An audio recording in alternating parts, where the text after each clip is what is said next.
Hello students, मेरा नाम विनीत पांडे। आप देख रहे हैं 2 पाई क्लासेस। बच्चों, ग्रेविटेशन चैप्टर को हम लोग एनसीईआरटी से सॉल्व कर रहे थे। इस वीडियो में लेंगे बच्चों पेज नंबर 141 पे आप क्वेश्चन नंबर 1 2 3 लिखे हुए हैं ना, इनको हम सॉल्व करेंगे। इसके पहले हमने क्या किया था, एग्जांपल नंबर 10.6 को, जो कि आपको प्रेशर के बारे में नॉलेज देता था, ठीक है, उस एग्जाम्पल को हमने आपको समझाया था 10.6, ये जो ब्लॉक वाला डायग्राम बना हुआ है, ठीक है स्टूडेंट्स। तो इसको आप लोग जरूर कर लें। यहाँ पे हमने प्रेशर का कॉन्सेप्ट बताया हुआ है कि प्रेशर का मतलब क्या होता है। एक बार फिर से यहाँ रिवाइज कराएंगे। आइए स्टार्ट करते हैं आज की क्लास। अगर आपको एनसीईआरटी ग्रेविटेशन का पूरा सॉल्यूशन चाहिए तो आप यूट्यूब पे टाइप करिए gravitation NCERT solutions by 2 pi classes, तो इसका पूरा प्लेलिस्ट आपको मिल जाएगा। अगर आपने चैप्टर अच्छे से नहीं भी पढ़ा है तो आप हमारे पास एनसीईआरटी के वीडियोस अगर सॉल्यूशन वाले देखेंगे, आपका हर एक कॉन्सेप्ट यहाँ पे क्लियर हो जाएगा। इसके अलावा एनसीईआरटी एग्जाम्पलर को भी हमने सॉल्व किया है। यूट्यूब पे टाइप करिए gravitation NCERT exemplar by 2 pi classes, तो उसका सॉल्यूशन आपको मिल जाएगा और एस चांद का सॉल्यूशन बहुत ही जल्दी लेके आएंगे। आइए स्टार्ट करते हैं आज की क्लास। तो बच्चों, क्वेश्चन नंबर 1 कह रहा है why it is difficult to hold a school bag having a strap made of a thin and strong string. Okay बच्चों, तो ध्यान से चेक करिए। देखिए मैं आपको यहां पर बताना चाहता हूं सबसे पहले प्रेशर क्या होता है, और प्रेशर से पहले एक बार मैं आपको रिवाइज कराना चाहता हूं बच्चों, थ्रस्ट क्या होता है। प्रेशर का फॉर्मूला होता है थ्रस्ट बाय एरिया, ठीक है ना। अब ध्यान से चेक करो, थ्रस्ट क्या होता है। थ्रस्ट एक तरीके का फोर्स होता है जो कि परपेंडिकुलर डायरेक्शन में लगता है। थ्रस्ट एक तरीके का फोर्स होता है जो कि किसी सरफेस के परपेंडिकुलर डायरेक्शन में लगता है। जैसे कि ये कोई सरफेस है, ठीक। अब इसके परपेंडिकुलर डायरेक्शन में अगर कोई फोर्स लग रहा है 90 डिग्री के साथ, ये देखिए ये सरफेस के साथ 90 डिग्री बना रहा है, ये कोई फोर्स है, तो इस फोर्स को हम क्या बोलेंगे, थ्रस्ट बोलेंगे, ठीक। यहाँ पे देखिए ये कोई सरफेस है और अगर फोर्स ऐसे लग रहा है ये 30 डिग्री पे, तो ये 90 डिग्री पे तो लग नहीं रहा है, सरफेस के साथ 30 डिग्री एंगल बना रहा है ये जो फोर्स है, तो ये आपका थ्रस्ट नहीं है। This is not thrust, not thrust, ये थ्रस्ट नहीं है। थ्रस्ट क्या होगा, जो कि सरफेस के परपेंडिकुलर डायरेक्शन में लगेगा, तो ये थ्रस्ट का एग्जांपल है। थ्रस्ट समझ में आ गया। अब सुनो बच्चों, प्रेशर क्या होता है। प्रेशर होता है इफेक्ट ऑफ थ्रस्ट या फिर इफेक्ट ऑफ फोर्स भी आप बोल सकते हो। कौन सा फोर्स, जब मैं फोर्स बोल रहा हूं तो समझ लेना कि परपेंडिकुलर डायरेक्शन वाले फोर्स की बात कर रहा हूं, यानी कि थ्रस्ट की बात कर रहा हूं, ठीक। तो प्रेशर क्या होता है, प्रेशर होता है इफेक्ट ऑफ फोर्स, मतलब कि किसी फोर्स का इफेक्ट कितना आएगा, उसका इफेक्ट ज्यादा आ रहा है या कम आ रहा है, ये बात डिपेंड करती है किस पे, एरिया पे। याद रखिएगा, अगर आपका कॉन्टेक्ट एरिया कम है, ठीक है ना, अगर आपका कॉन्टेक्ट एरिया लेस है तो आपका इफेक्ट ऑफ फोर्स ज्यादा आएगा। इफेक्ट ऑफ फोर्स ही आपका क्या होता है, प्रेशर होता है, ठीक। प्रेशर क्या होता है आपका, प्रेशर होता है आपका इफेक्ट ऑफ फोर्स। इसको एक एग्जांपल से मैं आपको एक बार फिर से समझाता हूं। मान लो कोई नेल है, ये सरफेस है, नेल नेल लगी हुई है सरफेस पे, कील है ना, नेल है, आयरन नेल है, ये इस तरीके से कील लगी हुई है, नेल।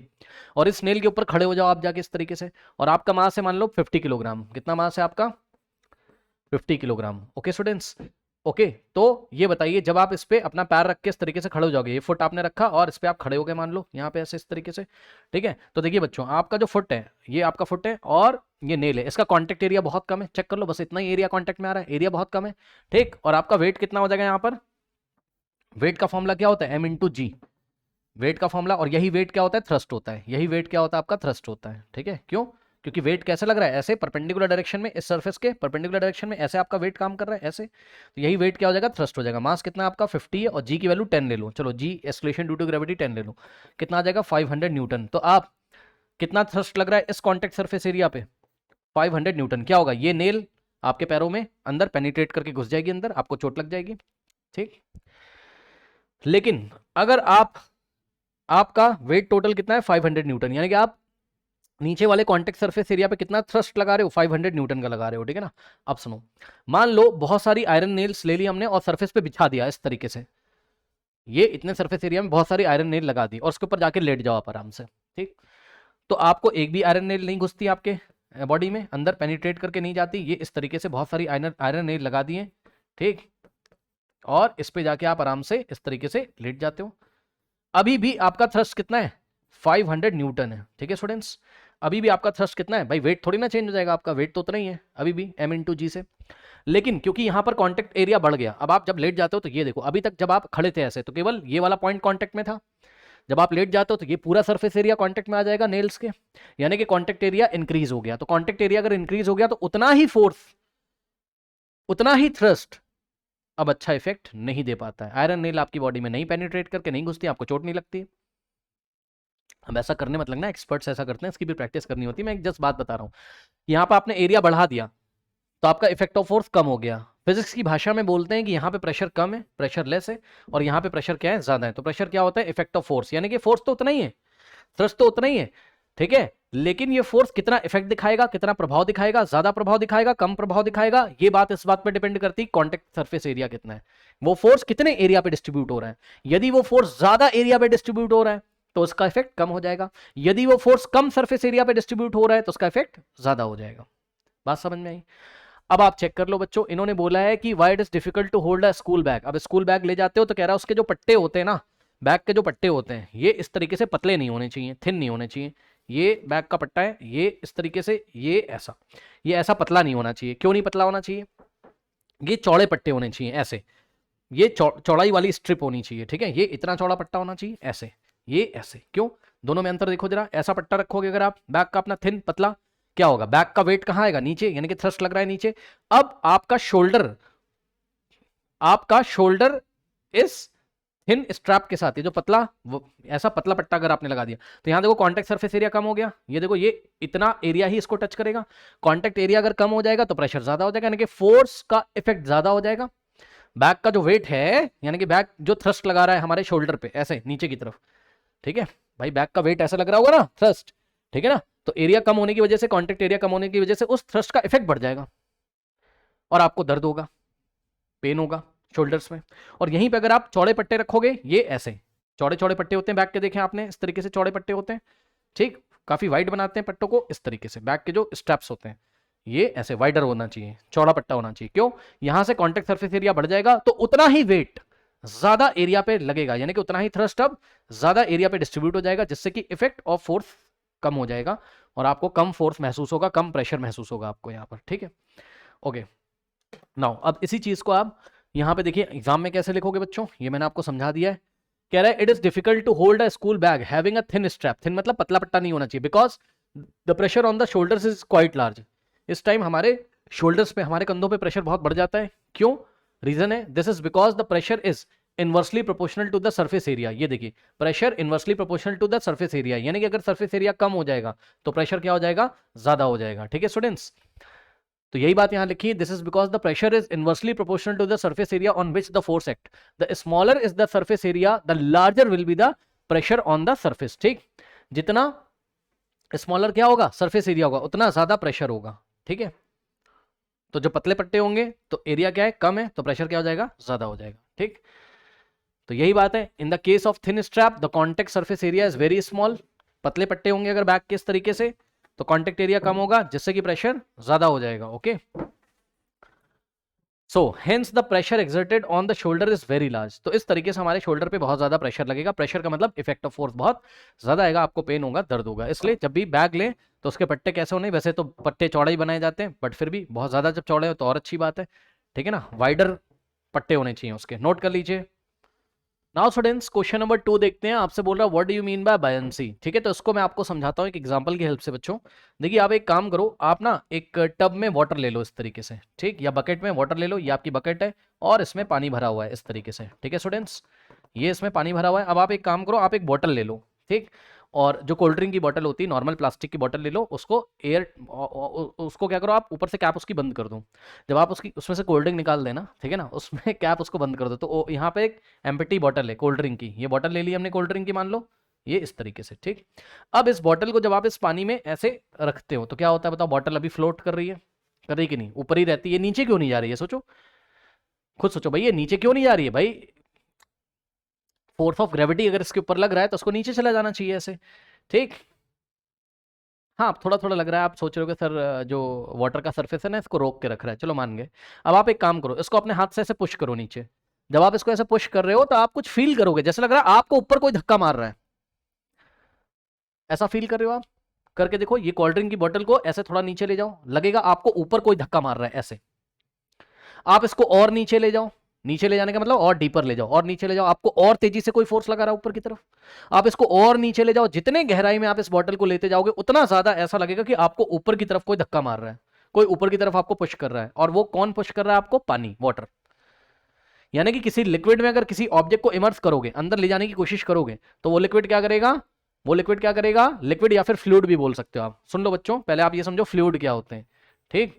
फ्लूइड क्या होते हैं? फ्लूइड या तो लिक्विड होते हैं या तो गैसेस होते हैं। फ्लूइड कोई ऐसा मटेरियल होता है जो फ्लो कर सकता है, ठीक है ना। अब जो फ्लूइड होंगे वो आपके क्या होंगे?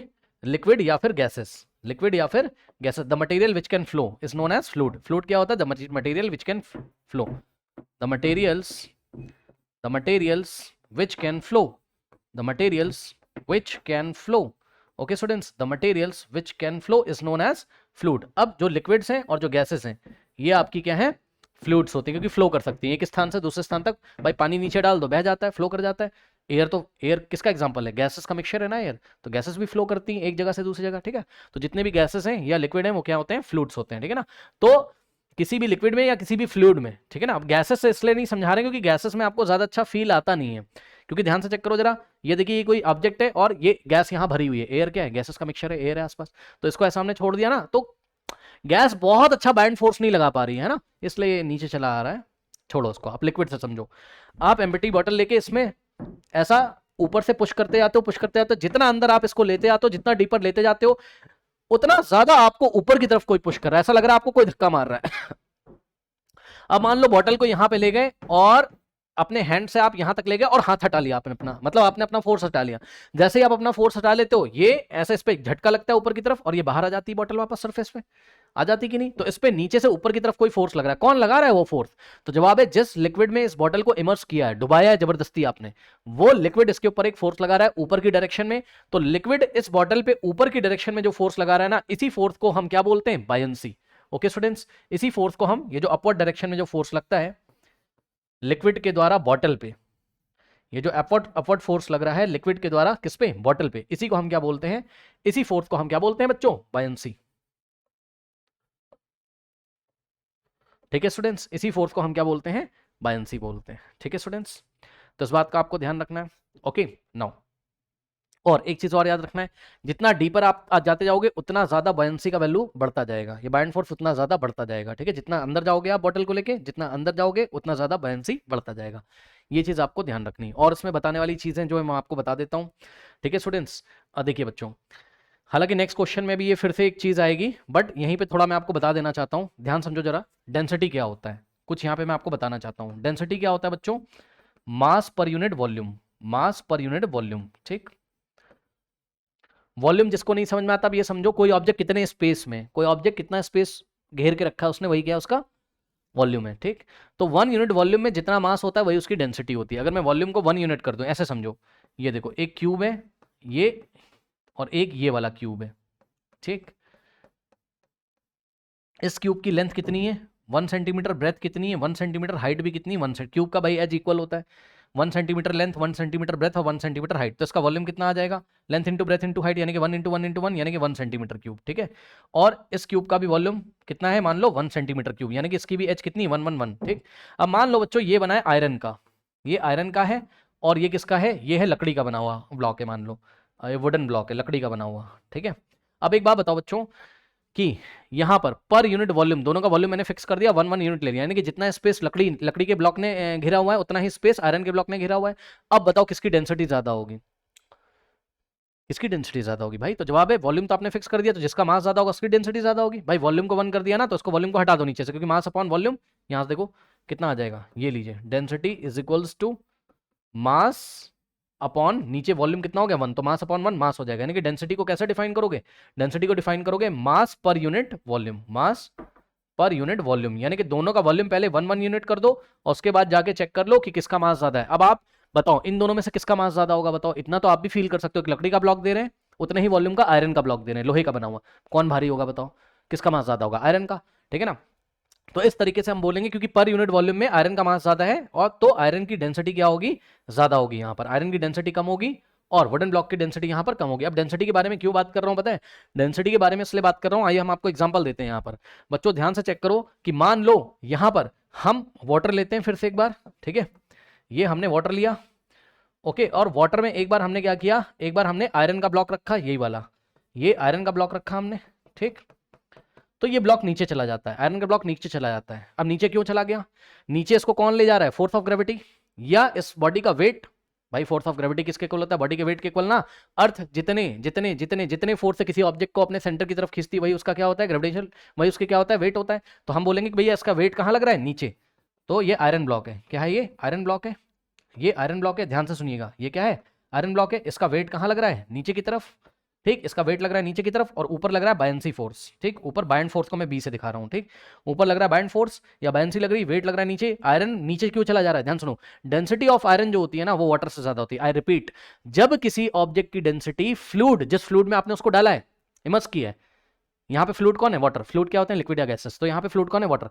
तो जब आपका जो ऑब्जेक्ट है उसकी डेंसिटी अगर लिक्विड से ज्यादा होगी ना, ध्यान सुन लो, जब आपकी जो डेंसिटी होगी, याद रखिएगा, when the density of the object is greater then the density of liquid. ठीक, डेंसिटी ऑफ जो ऑब्जेक्ट है बच्चों, जिस ऑब्जेक्ट को आपने इमर्स किया है, अगर वो डेंसिटी को हम लोग रो से दिखाते हैं, सिंबल को रो बोलते हैं, ये भी समझ लो, इसको हम क्या बोलते हैं, रो, RHO, रो, ये पी जैसा बनता है ऐसे करके थोड़ा डिजाइन से। ठीक, रो, रो का मतलब क्या होता है, डेंसिटी होती है। रो, डेंसिटी को दिखाने का तरीका क्या है, रो, ठीक है ना। सो जब density of object greater than किससे होता है, डेंसिटी ऑफ लिक्विड से, रो ऑफ लिक्विड से। ठीक है, तो यहां पर आपका ऑब्जेक्ट जो है वो क्या होगा, सिंक हो जाएगा, डूब जाएगा। क्यों डूब जाता है, खुद ध्यान से चेक करो बच्चों, इसको नीचे कौन ला रहा है, वेट, ऊपर कौन भेजना चाहता है, बाइंड फोर्स। ठीक है, तो यहां पर जो बॉडी का वेट है वो डोमिनेट करता है, मतलब बॉडी का वेट बाइंड फोर्स से ज्यादा हो जाता है। आई रिपीट, बॉडी का वेट बाइंड फोर्स से ज्यादा हो जाता है, तो यहां पे W जो है, वेट इज ग्रेटर देन क्या हो जाएगा, बाइंड फोर्स हो जाएगा। तो भैया अगर वेट ज्यादा है, खुद सोचो, तो ये डोमिनेट करेगा, बॉडी को पकड़ के नीचे ले आएगा। एक नेट फोर्स नीचे की तरफ काम करेगा, वो नेट फोर्स कितना होगा, W माइनस बी। कितना नेट फोर्स काम करेगा, W माइनस बी। ठीक है ना, खुद सोचो, मान लो 5 न्यूटन नीचे लग रहा है और 2 न्यूटन बाइंड ऊपर लग रहा है, तो वेट कितना हो गया, 5, और बाइंड फोर्स कितना हो गया, 2, 5 माइनस 2 कितना हो गया, 3 न्यूटन। तो नेट फोर्स नीचे की तरफ कितना लग रहा है, नीचे की तरफ नेट फोर्स लग रहा है कितना, 5 न्यूटन। 5 न्यूटन से बॉडी कहां चली जाएगी, नीचे चली जाएगी। तो आपको कॉपी में नोट लगाना है कि अगर आपके ऑब्जेक्ट की डेंसिटी, डेंसिटी का मतलब मास पर यूनिट वॉल्यूम, डेंसिटी का मतलब मास पर यूनिट वॉल्यूम, यानी कि पर यूनिट वॉल्यूम उसका मास ज्यादा है, मास ज्यादा है तो वेट ज्यादा होगा। वेट का फॉर्मूला क्या होता है, m इंटू जी। वेट का फॉर्मूला क्या होता है, m इंटू जी होता है। ओके स्टूडेंट्स, तो मास ज्यादा तो वेट ज्यादा, तो वही चीज है। अगर डेंसिटी ऑब्जेक्ट की लिक्विड से ज्यादा है तो ये सिंक कर जाएगा, डूब जाएगा, क्योंकि W माइनस बी ये नेट फोर्स है और ये नीचे की डायरेक्शन में आता है, ऑब्जेक्ट नीचे चला जाएगा। और यहीं पे दूसरा केस है, मान लो कि यहीं पर आयरन ब्लॉक की जगह हम क्या ले जाते हैं, यहाँ पे बना के दिखा रहा हूँ आपको। ठीक है स्टूडेंट्स, यहाँ पे देखिए, मान लो कि आयरन ब्लॉक की जगह अगर हम यहाँ वुडन ब्लॉक ले जाते हैं, ये इस तरीके से। अब लकड़ी की जो डेंसिटी है, वाटर की जो डेंसिटी, लकड़ी की जो डेंसिटी वुडन ब्लॉक की, उसकी डेंसिटी वाटर से कम होती है। पानी भारी होता है, लकड़ी हल्की होती है, मतलब पर यूनिट वॉल्यूम में, अगर पर यूनिट वॉल्यूम आप वाटर का ले लो और पर यूनिट वॉल्यूम अगर आप वुडन का ले लो, तो किस में मास ज्यादा होगा, वाटर का, यानी कि, और किसका मास कम होगा, वुड का। यानी कि वुड के पर यूनिट वॉल्यूम में मास कम होता है रादर देन वाटर, यानी कि वुड की जो डेंसिटी वाटर से कम होती है। ठीक, तो अब इसकी डेंसिटी कम हो गई, इसकी डेंसिटी कम हो गई, तो जब आपकी ऑब्जेक्ट की डेंसिटी, जब आपकी डेंसिटी ऑफ ऑब्जेक्ट, नोट लगा लीजिए सारी चीजें, जब आपकी डेंसिटी ऑफ ऑब्जेक्ट, ये देखिए डेंसिटी ऑफ ऑब्जेक्ट लेस होगा किससे, डेंसिटी ऑफ लिक्विड से। ठीक है, तो आपका ऑब्जेक्ट फ्लोट करेगा। क्यों, अब इसकी डेंसिटी कम है, वुडन ब्लॉक है, वुडन ब्लॉक है, लकड़ी का ब्लॉक है, इसकी डेंसिटी कम है, डेंसिटी का कम का मतलब मास पर यूनिट वॉल्यूम कम है, यानी कि पर यूनिट वॉल्यूम में मास कम है, तो मास से आपको क्या मिलता है, वेट, तो इसका वेट कम पड़ जाएगा। वेट लग रहा है कहाँ, नीचे, और बाइंड फोर्स लग रहा है कहाँ, ऊपर, ऐसे करके सोचो। ठीक है स्टूडेंट्स, अब बाइंड डोमिनेट करेगा और वेट कम हो जाएगा यहाँ पर, यानी कि नेट फोर्स कहाँ आएगा इस बार, ऊपर की डायरेक्शन में। ठीक, तो नेट फोर्स कितना होगा, B माइनस डब्ल्यू, जो बड़ा है उसमें से छोटे को माइनस कर दो, वेट हो गया कम और बाइंड हो गया ज्यादा। तो जब आपके ऑब्जेक्ट की डेंसिटी लिक्विड की डेंसिटी से ज्यादा होती है तो वेट बाइंड फोर्स से ज्यादा होता है और net force W minus B से सिंक कर जाएगा, डूब जाएगा। और जब आपके ऑब्जेक्ट की डेंसिटी वाटर से कम होती है या लिक्विड से कम होती है, तब वेट आपका कम पड़ जाता है और बाइंड फोर्स हो जाता है ज्यादा, तो net force B minus W ऊपर की तरफ आता है, B माइनस डब्ल्यू से ये ऊपर ही रहना चाहता है। ठीक, ये फ्लोट करता है, ये सिंक नहीं करता है, डूबता नहीं है, इस बात को ध्यान रखना है। यहाँ कि मैंने कि बाइंड फोर्स डिपेंड करता है किसके ऊपर, कि कितना बाइंड फोर्स लगेगा, मतलब बॉडी सिंक करेगी या बॉडी फ्लोट करेगी, ये डिपेंड करता है ऑब्जेक्ट की डेंसिटी पे। यदि ऑब्जेक्ट की डेंसिटी लिक्विड से ज्यादा तो सिंक, यदि ऑब्जेक्ट की डेंसिटी लिक्विड से कम तो फ्लोट करेगा। सिंक मतलब डूब जाएगा, फ्लोट मतलब ऊपर ही रहेगा। ठीक है, बस ये चीज हो गई। ठीक है स्टूडेंट्स, अब देखिए ये पूरा मैंने आपको एक्सप्लेन कर दिया है, नेक्स्ट क्वेश्चन भी आपका इससे हो जाएगा, बट फिर भी मैं नेक्स्ट क्वेश्चन में भी आपको समझाऊंगा, क्योंकि आप लोग यूट्यूब पे अलग अलग क्वेश्चन सर्च करते हो। यहाँ पे देखिए जरा, अब एग्जाम में आपको क्या लिखना है, बायंसी क्या है, अब आप लिख सकते हो, देखो, the upward force exerted by a liquid on the object immerse is known as buoyancy. जब किसी ऑब्जेक्ट को आप लिक्विड में इमर्स करते हो तो उसपे हमेशा एक बाइंड फोर्स लगता है ऊपर की दिशा में। ठीक, उस पर हमेशा ऊपर की दिशा में एक फोर्स लगता है जिसको बाइंड फोर्स बोलते हैं, बायंसी बोलते हैं। बस कह रहा है when you try to immerse an object in the water, then ये एग्जांपल दे दिया, then you can feel an upward force exerted on the object. मैंने आपको बॉटल वाला एग्जांपल दिया था, which increases as you push the object deeper into water. जितना ज्यादा अंदर जाओगे उतना ज्यादा बाइंड फोर्स आपको फील होगा। बॉटल लेके घर में करके आप देख सकते हो, बकेट में जितना अंदर उसको ले जाओगे उतना ज्यादा बाइंड फोर्स आपको ऊपर की दिशा में मिलेगा। ओके स्टूडेंट्स, नोट कर लीजिए। नाउ स्टूडेंट्स नेक्स्ट क्वेश्चन लेते हैं। आपको बोल रहा है why does an object float और sink when place on the surface of water. अब बच्चों ध्यान से चेक करो। देखिए सबसे पहले मैं आपको ये बताना चाहता हूं कि अगर आपके पास वाटर है या कोई भी लिक्विड है, ठीक है, कोई भी लिक्विड है, ये कोई भी लिक्विड है, और इसमें अगर आप कोई ऑब्जेक्ट इमर्स करना चाहते हो, जैसे आप कोई कोल्ड ड्रिंक की बॉटल ले लो, ठीक है, और उसमें से कोल्ड ड्रिंक बाहर निकाल दो, ठीक है, और उसको अगर आप वाटर में ऐसा इमर्स करने की कोशिश करोगे तो आपको ऊपर से एक पुश लगाना पड़ेगा। पता है क्यों? आप कभी फील करिएगा, ऐसा आपको ऐसा पुश लगाना पड़ता है अंदर ले जाने के लिए। क्यों पता है? अगर किसी ऑब्जेक्ट को किसी लिक्विड में इमर्स करोगे तो लिक्विड क्या करता है, इस पे ऊपर की डायरेक्शन में एक अपवर्ड फोर्स लगाता है। इसको हम क्या बोलते हैं? बाइंड फोर्स बोलते हैं। ठीक है, बाइंड फोर्स को चलो मैं बी से दिखा रहा हूं यहाँ पर। ठीक, तो ऊपर की दिशा में एक फोर्स लगता है जिसको हम क्या बोलते हैं? बाइंड फोर्स बोलते हैं। तो किसी ऑब्जेक्ट को अगर लिक्विड में इमर्स करोगे तो ऊपर की डायरेक्शन में एक फोर्स लगाता है। कौन? लिक्विड। किसके ऊपर? ऑब्जेक्ट के ऊपर। तो इस फोर्स को हम क्या बोलते हैं? Bind force. ठीक है, और याद रखिएगा जैसे जैसे आप नीचे जाते जाते हो, इस बॉटल को जैसे जैसे नीचे जाते होगे आप फील करोगे आपको ऊपर की तरफ कोई दबा रहा है, कोई ऊपर की तरफ आपको फोर्स दे रहा है। वो कौन देता है? लिक्विड। यानी कि जितना डीपर जाते जाओगे, जितना अंदर जाते जाओगे, उतना ज्यादा बाइंड फोर्स बढ़ता जाएगा। ठीक, इस बात को ध्यान रखिएगा। अब कोई बॉडी फ्लोट करेगी या सिंक हो जाएगी, ठीक है, ये बात फ्लोट करने का मतलब वो वाटर के सरफेस पे ही रहेगी या वाटर के सरफेस पे रखते ही वो अंदर चली जाएगी। ठीक है ना, जैसे कि कोई नेल ले लो, आयरन नेल ले लो, है ना, आयरन नेल, लोहे की बनी कील, उसको वाटर सरफेस पे रखो, अंदर चली जाती, डूब जाती। लेकिन लकड़ी का कॉर्क लोगे अगर आप, वुडन कॉर्क, लकड़ी का बना हुआ कॉर्क लेंगे, उसको सरफेस पे रखेंगे तो वो फ्लोट करता रहता है। ऐसा क्यों होता है ये हम आपको बताते हैं।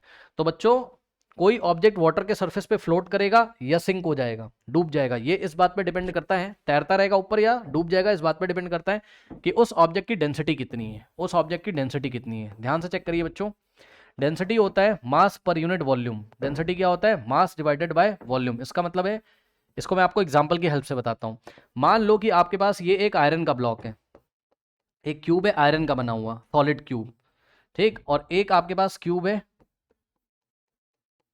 वुडन क्यूब, यानी कि लकड़ी का बना हुआ क्यूब है। ठीक है स्टूडेंट्स, अब ध्यान से चेक करो। मान लो कि इसकी साइड है 1 सेंटीमीटर, 1 सेंटीमीटर साइड या एज, आप कुछ भी बोलो, ये क्यूब की एजेस हैं, ये भी 1 centimetre, length breadth height 1 centimetre. ठीक, अब देखो इसका वॉल्यूम, वॉल्यूम क्या होता है क्यूब का? Length into length into length, है ना, यानी कि side into side into side, या length into breadth into height, कुछ भी बोल दो आप। तो क्या आ जाएगा वॉल्यूम? यहाँ से 1 इंटू 1 इंटू 1 वन, और centimetre into centimetre into centimetre, centimetre cube. यहाँ पे भी वॉल्यूम कितना आ जाएगा? 1 इंटू 1 इंटू 1, यानी कि 1 सेंटीमीटर क्यूब। भाई वॉल्यूम निकालना आता है ना, length into breadth into height. तो यहाँ पे भी वॉल्यूम कितना है? 1 यूनिट, और यहाँ पे भी 1 यूनिट। 1 यूनिट का मतलब 1 सेंटीमीटर क्यूब। ठीक है ना, तो यहाँ से देखो डेंसिटी कितना हो जाएगा, चेक कर लो। डेंसिटी को हम लोग रो से दिखाते हैं। कैसे दिखाते हैं? रो से दिखाते हैं। ठीक है, ये जो सिंबल है इसको रो बोलते हैं, मैं लिख देता हूँ। ठीक है, डेंसिटी को आप किसी किसी बुक में देखोगे तो डी से भी दिखाया है, कोई दिक्कत नहीं, किसी किसी बुक में रो से दिखाया है, RHO पढ़ते हैं इसको, ये पी जैसा दिखता है, ये रो। रो का मतलब क्या होता है? डेंसिटी। ठीक है ना, नाउ अब डेंसिटी का जो फॉर्मूला होगा बच्चों वो हो जाएगा आपका mass by volume. Mass by volume, देखो density is equals to mass by volume. Mass को m से, वॉल्यूम को v से दिखाया। अब अगर आप v की वैल्यू यहाँ पे 1 ले लेते हो, ठीक, तो डेंसिटी बराबर कितना आ जाएगा? मास डिवाइडेड बाय v की वैल्यू 1। तो डेंसिटी का न्यूमेरिकल वैल्यू मास के इक्वल आ जाएगा, m/1m। यानी कि डेंसिटी को कैसे डिफाइन करोगे?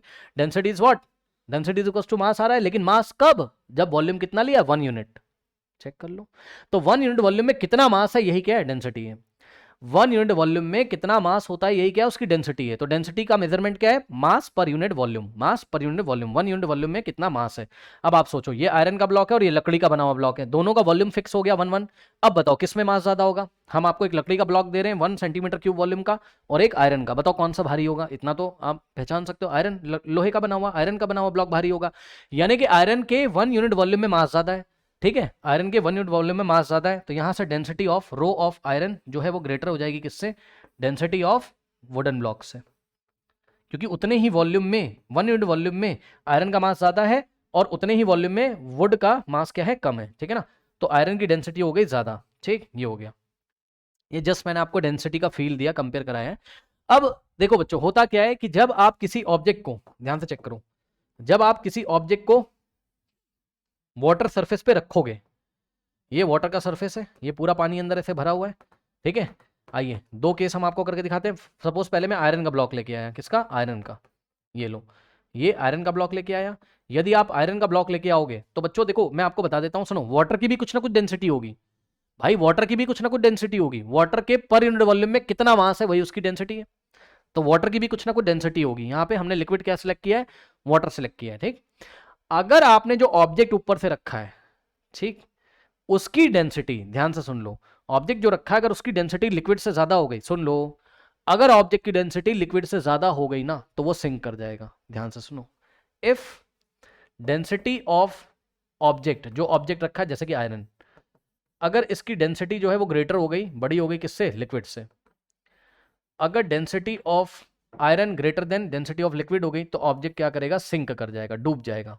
क्यों, रीजन बताएं, आइए देखिए जरा बच्चों। ये जो आपका ब्लॉक है इस पे दो तरीके के फोर्स लग रहे हैं। एक तो इसका वेट नीचे की डायरेक्शन में, इसका वेट इसको नीचे लाना चाहता है। वेट का फॉर्मूला क्या होता है, mass into acceleration due to gravity. इसका कुछ ना कुछ मास होगा तो m इंटू जी कर देंगे तो उसका वेट आ जाएगा। वेट क्या होता है, जितने फोर्स से अर्थ किसी ऑब्जेक्ट को अपनी तरफ खींचती वही उसका वेट होता है, ठीक। तो उसके ऊपर कितना वेट लग रहा है, m इंटू जी, या कितना ग्रेविटेशनल फोर्स लग रहा है, m इंटू जी के इक्वल लग रहा है, ठीक। तो अर्थ इसको अपनी तरफ, सेंटर की तरफ m इंटू जी इसके वेट से खींचना चाहती है नीचे, लेकिन लिक्विड इसके ऊपर की डायरेक्शन में एक फोर्स लगाता है जिसको बाइंड फोर्स बोलते हैं। तो इसी ऑब्जेक्ट पे ऊपर की तरफ एक फोर्स लग रहा है जिसको बी से दिखा रहा हूं, बाइंड फोर्स लग रहा है, ठीक है ना। अब ध्यान सुनो, थोड़ा थोड़ा फील आपको आ रहा होगा शायद। फील वाली बात यह है बच्चों कि यहां पर जो डेंसिटी आपकी ऑब्जेक्ट की, यानी कि आयरन वाला जो ब्लॉक, इसकी डेंसिटी लिक्विड से ज्यादा है। डेंसिटी ज्यादा होने का मतलब क्या है, मास पर यूनिट वॉल्यूम क्या है, ज्यादा है। तो पर यूनिट वॉल्यूम में मास क्या है आयरन का, वाटर के कंपैरिजन में ज्यादा है। मतलब वाटर का 1 यूनिट वॉल्यूम ले लो, आयरन का 1 यूनिट वॉल्यूम ले लो, दोनों में से किसका मास ज्यादा, आयरन का। दोनों का वॉल्यूम फिक्स कर दो, 1 यूनिट 1 यूनिट, वाटर का 1 यूनिट वॉल्यूम और आयरन का 1 यूनिट वॉल्यूम, दोनों का मास फिक्स, दोनों का वॉल्यूम फिक्स करके दोनों का मास चेक करो। तो दोनों के 1 यूनिट वॉल्यूम लेके मास चेक करेंगे तो आयरन का मास ज्यादा आता है, ठीक है। इसको प्रैक्टिकली देखा गया, यानी कि आयरन की डेंसिटी ज्यादा है, यानी कि आयरन का मास पर यूनिट वॉल्यूम ज्यादा है। अब आयरन का मास अगर ज्यादा है तो वेट किस पे डिपेंड कर रहा है, मास पे, ऐसे सोचो, तो वेट ज्यादा हो जाएगा। और बाइंड फोर्स कौन लगा रहा है, लिक्विड। तो लिक्विड की डेंसिटी कम होने के कारण बाइंड फोर्स कम पड़ जाएगा, यानी कि डोमिनेट कौन करेगा, वेट। तो यहां पर वेट डोमिनेट करेगा, बॉडी का वेट ग्रेटर हो जाएगा किससे, बाइंड फोर्स से, यानी कि बाइंड फोर्स लेस हो जाएगा। तो अब नेट फोर्स किधर काम करेगा, ऊपर काम कर रहा है, मान लो बाइंड फोर्स है 2 न्यूटन, अरे मान लो, ठीक, और वेट कितना है 5 न्यूटन। अब बताओ नेट फोर्स किधर आएगा, नीचे 5 है, ये देखिए नीचे कितना है 5 न्यूटन है, और ऊपर की डायरेक्शन में कितना लग रहा है बाइंड फोर्स 2 न्यूटन। अब बताओ नेट फोर्स कितना आ रहा है, 5 से इसको कोई नीचे खींच रहा है वेट, और 2 से कोई इसको ऊपर धक्का मार रहा है, तो इस पे नेट फोर्स कितना आएगा, 5 माइनस 2, 5 माइनस 2, ठीक, कितना आ जाएगा 3 न्यूटन। और 3 न्यूटन लगेगा कहाँ, नीचे, यानी कि इस बॉडी पे कहने के लिए तो दो फोर्स लगे, 2 न्यूटन ऊपर और 5 न्यूटन नीचे, लेकिन नेट फोर्स कितना आएगा, नेट फोर्स कितना आएगा 3 न्यूटन। किधर किधर, जो फोर्स बढ़ा होगा उधर, कौन सा फोर्स बढ़ा है, वेट वाला फोर्स बढ़ा है। तो डाउनवर्ड डायरेक्शन में इस पे नेट फोर्स कितना आएगा 3 न्यूटन। तो 3 न्यूटन के नेट फोर्स से ये सिंक कर जाएगी, डूब जाएगी।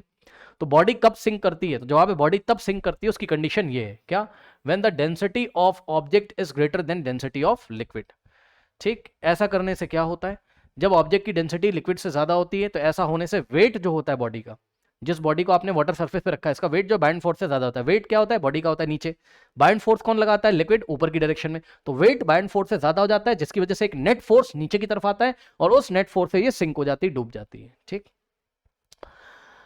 अब आइए हम एक काम करते हैं, यहीं पर हमने एक और काम किया, इसको थोड़ा सा छोटा कर देते हैं, ठीक है ना। देखो इसको थोड़ा सा यहाँ पे हम छोटा कर देते हैं, ओके स्टूडेंट्स, अगर ये हो जाए तो देखते हैं। नहीं, पूरा ही छोटा हो गया, ओके, पूरा ही छोटा हो गया भाई, चलो कोई बात नहीं। एक यहाँ पे डायग्राम आपको बना के दिखाते हैं, ये देखो, ये फिर से हमने क्या लिया, हमने वाटर लिया, लो। अब इस बार हमने यहाँ पे वुडन ब्लॉक रखा, ये कैसा है, लकड़ी का ब्लॉक है। अब डेंसिटी ऑफ वुड जो होता है वो लेस होता है किससे, डेंसिटी ऑफ वाटर से, यानी कि यहाँ पे डेंसिटी ऑफ ऑब्जेक्ट लेस हो रहा है किससे, डेंसिटी ऑफ लिक्विड से, ठीक। यानी कि वुड ले लो, उतने ही वॉल्यूम का वुड ले लो, उतने वॉल्यूम का वाटर ले लो, पर यूनिट वॉल्यूम में दोनों का मास चेक करोगे, वुड का कम आएगा, वाटर का ज्यादा आएगा, यानी कि लकड़ी हल्की है, लकड़ी की डेंसिटी कम है, ठीक। अब लकड़ी की डेंसिटी कम है तो लकड़ी का जो वेट है वो कम पड़ जाएगा किसके सामने, बाइंड फोर्स के सामने, याद रखिएगा। ये लकड़ी का वेट कहाँ लग रहा है, नीचे, बाइंड फोर्स कहाँ लग रहा है, लिक्विड लगा रहा है ना बाइंड फोर्स ऑब्जेक्ट पे, ऊपर की तरफ। अब यहां पर क्या होगा बच्चों, जो बाइंड फोर्स है वो डोमिनेट करेगा, buoyant force is greater than weight, okay. अब एग्जांपल के तौर पे मान लीजिए कि बॉडी का वेट कितना है, अरे मान लो 2 न्यूटन नीचे और बाइंड फोर्स 5 न्यूटन ऊपर की डायरेक्शन में लग रहा है, मान लो। तो बताओ इस बॉडी पे नेट फोर्स कितना लगेगा, 5 माइनस 2, 3 न्यूटन, लेकिन किधर, जो फोर्स बड़ा है, कौन सा फोर्स बड़ा है, बाइंड फोर्स। तो ऊपर की डायरेक्शन में इसमें नेट फोर्स आएगा 3 न्यूटन का, यानी कि 3 न्यूटन से हमेशा ऊपर रहना चाहेगी, नेट फोर्स से ये ऊपर रहना चाहेगी, यानी कि ये फ्लोट करेगी, ऊपर ही रहेगी सरफेस पे, नीचे नहीं जाएगी। ठीक, तो कब फ्लोट करेगी? जब density of object less than क्या होगा? Density of liquid. ऐसा करने से क्या होता है? बायंड फोर्स ग्रेटर हो जाता है वेट से, तो बायंड फोर्स ज्यादा हो जाता है, उसको उठा के रखता है ऊपर, ऐसे सोचो। और कब वो सिंक करेगा? ये सिंक करने वाला डायग्राम है और ये आपका फ्लोट करने वाला डायग्राम है। ठीक, बताइए अब कब ये सिंक करेगा, कब डूब जाएगा?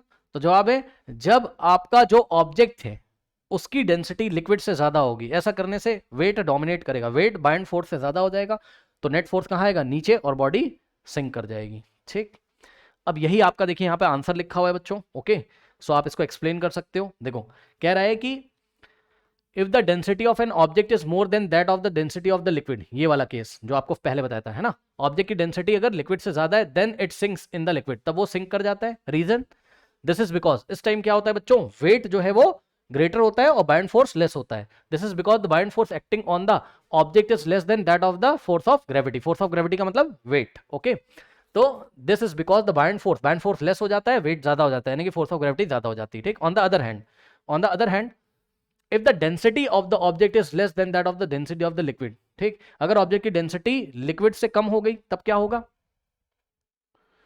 then it floats on the surface of the liquid। Reason क्या है? दिस इज बिकॉज इस टाइम बाइंड फोर्स कम हो जाता यस बाइंड फोर्स ज्यादा हो जाता है इस बार।